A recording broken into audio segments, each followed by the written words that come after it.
আসসালামু আলাইকুম everyone, welcome back to my YouTube channel. আলহামদুলিল্লাহ আজকে 5টা রোজা ডান হয়ে গিয়েছে। 2-3 ঘন্টা আগে আমরা পঞ্চম রোজার ইফতারি ফিনিশ করলাম। ইফতারি করার পর আমরা রাতের ডিনার স্কিপ করি, তবে আমরা সারা রাত জেগে থাকি, এই জন্য আমাদেরকে খিদা লেগে যায়। সো 12টা 1টা দিকে আমরা কিছু ফ্রুটস বা হালকা কিছু খাই, তারপরে একেবারে সেহরি রান্না করে সেহরিয়ে খাই। সো এখন ডিনার টাইম ছিল, তো আমি ফ্রুটস কেটে নিলাম, আর এখানে আমার চিকেন বল এবং চিকেন নাগেট ভেজে নিলাম এবং টক দইয়ের সাথে হানি মিক্স করে এগুলাই আমরা রাতের বেলা ডিনার হিসেবে খেয়েছিলাম। আমরা ইফতারি প্রতিদিনই আমার শাশুড়ির বাসায় করতেছি, বাট আমরা ইফতারির জন্য অনেকগুলো বাজার করে রেখেছিলাম, তো সেগুলোই আমরা ডিনার টাইমে হালকা পাতলা খেয়ে শেষ করতেছি। যেহেতু দিনের বেলা রোজা থাকি, তাই রাতেই আমাদেরকে এগুলা খেতে হচ্ছে, ওয়েস্ট তো করা যাবে না। যাই হোক, সেহরি টাইমে আমি চলে আসলাম সেহরি রান্না করার জন্য।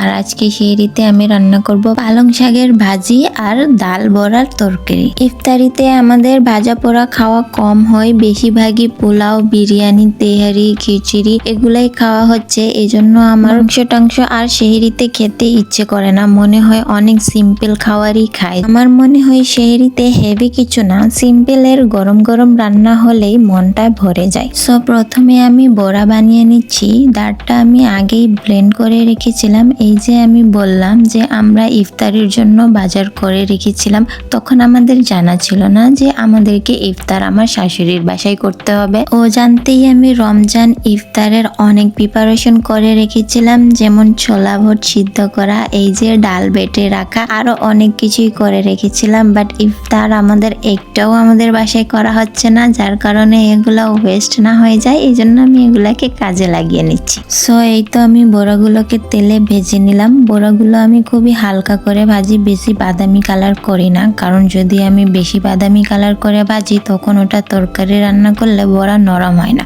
আর যদি নরম না হয় তাহলে সেটা খেতে ভালো লাগে না। আর এই যে আমি এখানে 5টা আলু ছোট ছোট সিদ্ধ করে নিয়েছি, এগুলোকে আমি ম্যাশ করে নিচ্ছি। আমি আলুর ডালের মধ্যে বড়া দিব, মানে মিক্সার একটা তরকারি রান্না করব। এখানে আমি বেসিক মশলাগুলো ভেজে নিয়েছিলাম, সেটার মধ্যে ম্যাশ করা আলু দিয়ে ভালো করে সেটাকে কষিয়ে নিয়েছি। এই প্রসেসটা যত বেশি করা হয় তরকারি খেতে ততই মজা হয়। আলুটাকে মশলার মধ্যে খুব ভালোভাবে কষিয়ে নিয়ে দেন আমি পানি দিয়ে দিলাম। এখন তরকারিটাতে বয়েল আসার পর আমি তরকারির ভিতর বড়াগুলো ছেড়ে দিলাম। আমি জাস্ট 4 পিসই বড়া দিয়েছি, 2 পিস আমার হাজবেন্ড খাবে আর 2 পিস আমি খাবো, আর 3 পিস বড়া আমি এইভাবেই শুকনা রেখেছিলাম। শুকনা বড়া ভাত দিয়ে খেতেও ভীষণ মজা লাগে। তারপর তরকারির ভিতর টমেটো আর ধনিয়া পাতা দিয়ে ঢেকে রাখলাম। কিছুক্ষণ বয়েল করার পর আমার তরকারি একদম রেডি হয়ে যাবে। আর এদিকে আমার পালং শাকের ভাজিটাও হয়ে গিয়েছে। রান্না শেষ হইতে হইতে আমাদের সেহরির টাইম হয়ে গিয়েছে।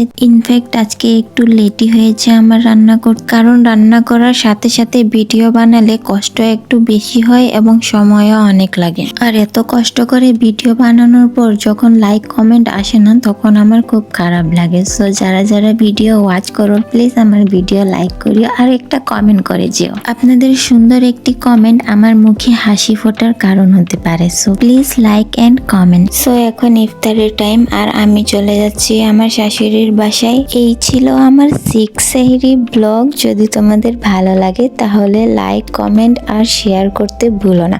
তোমাদের সাপোর্ট আমার অনেক বড় মোটিভেশন। সবাই আমার জন্য দোয়া করবে।